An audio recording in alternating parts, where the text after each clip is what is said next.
My uncle, Laci Salgó, was a top-class tennis player in the provinces. From the late 30s, he was rejected from all the clubs because of being Jewish. He is seen here with his family.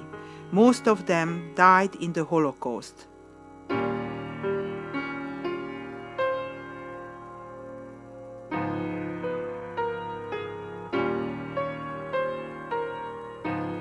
My father, Jancsi Hausner, wanted to become a conductor, but could not.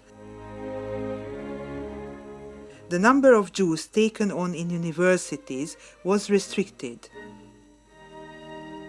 Instead, a family friend helped him to be admitted into the economics faculty.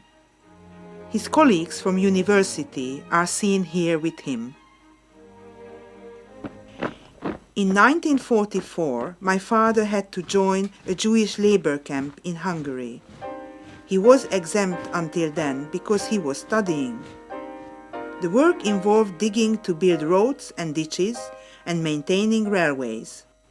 On one of his postcards home, he asks about the Swedish house in Budapest that was a possible refuge for Jews.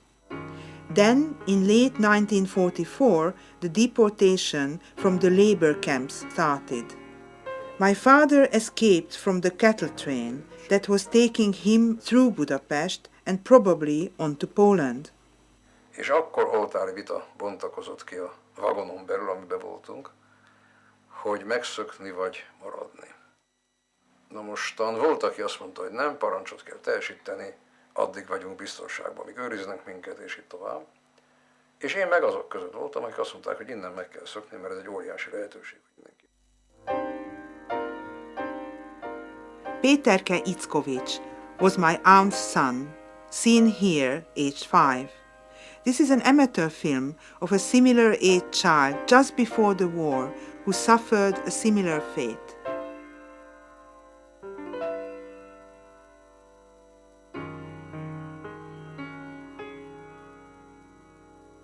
My aunt Irénke let go of Péterke's hand in Auschwitz for 1 minute. He was taken away and died. Had he lived, he would now be my 61-year-old cousin.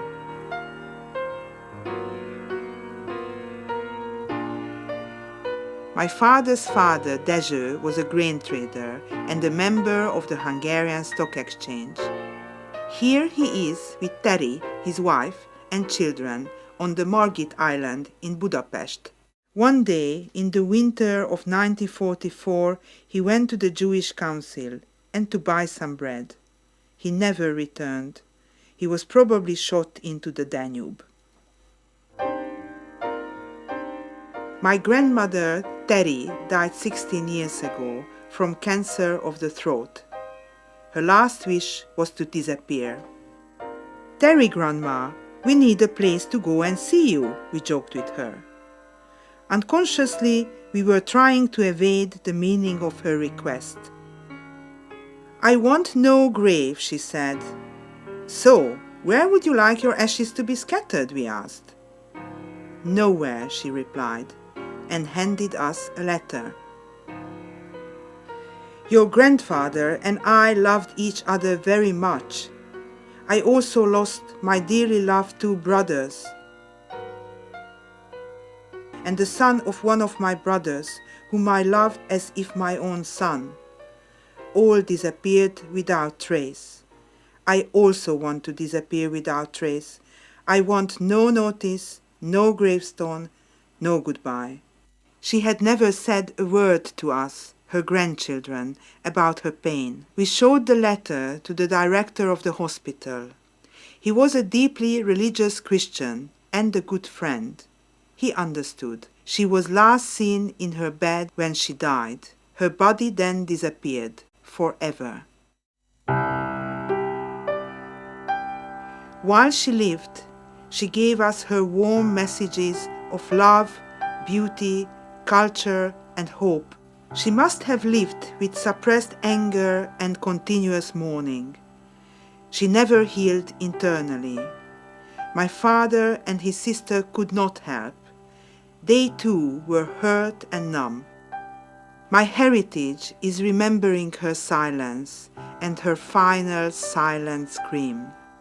Even now, I still dream of her.